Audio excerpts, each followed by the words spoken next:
Hey guys, in this session we're going to be talking about the superficial fibular nerve right over here. So the superficial fibular nerve is the nerve of the lateral compartment of the leg.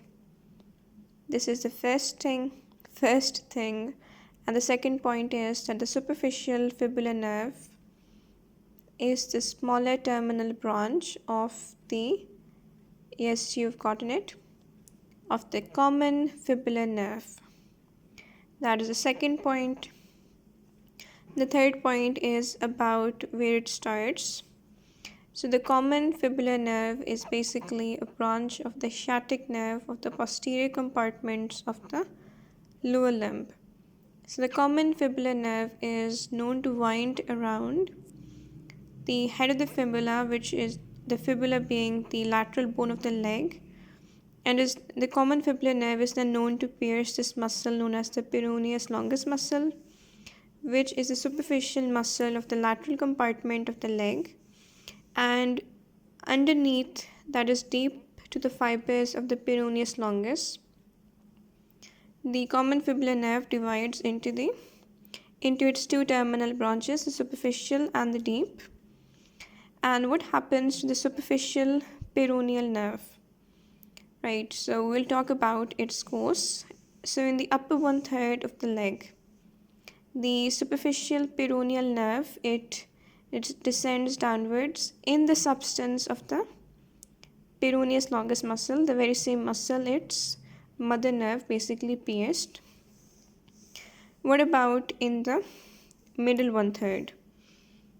Right, if you're able to locate where the peroneal brevis is, which is the second muscle of the lateral compartment, it's over here. In the middle 1/3, the nerve is located between the longus and the brevis muscles. And in the lower 1/3 of the leg, it is located in a groove between the fibularis brevis, which is over here, and the extensor digitorum longus. Right, the extensor digitorum longus, basically we have a cut section over here.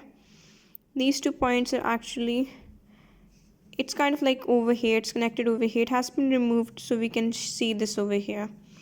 So if it were in place, you would see that in the lower part, the nerve traverses between these two. So this is it for the course, and this is quite important.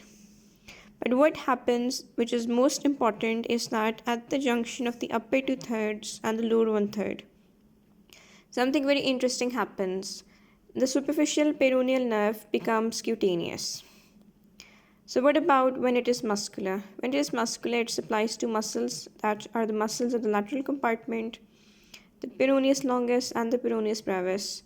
When it becomes cutaneous, it supplies the lower 1/3 of the lateral side of the leg and the most of the dorsum, except the part supplied by the sural, the saphenous, the plantar nerves, and the deep peroneal nerve.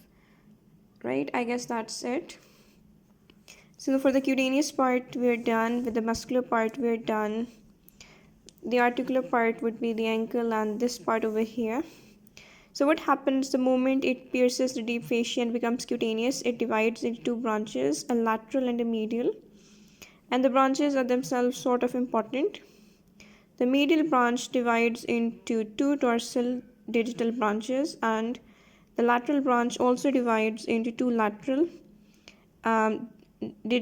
dorsal digital branches.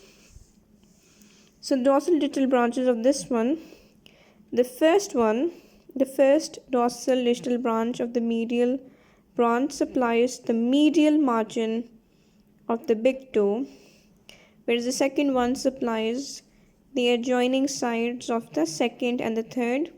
So basically the lateral side of the second and the medial side of the third. Whereas for the lateral branch is somewhat less interesting. It divides into two branches, supplying the adjoining sides of the fourth and the fifth and the second and the third. As you can see over here, and this one supplies these adjoining sides. So I'm hoping this was of some help to you. If it was, please like, subscribe, and leave a comment.